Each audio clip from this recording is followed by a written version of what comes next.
Serat Tripama anggitanipun Kanjeng Gusti Pangeran Adipati Arya Mangkunegara sekawan ing Surakarta Hadiningrat.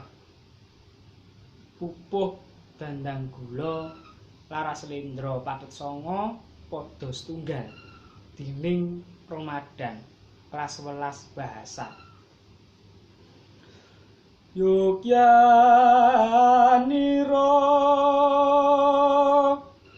kang para prajurit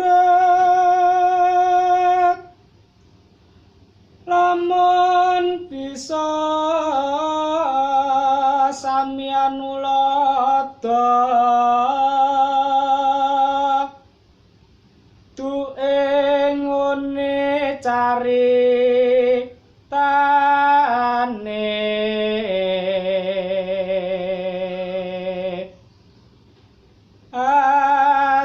andalira Sang Prabu Sasrabau ing Maespati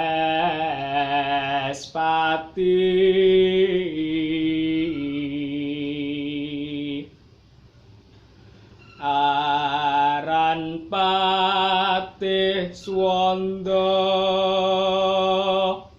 lelabuhanipun kang kinelung triprakara gunakaya purune kang denantepi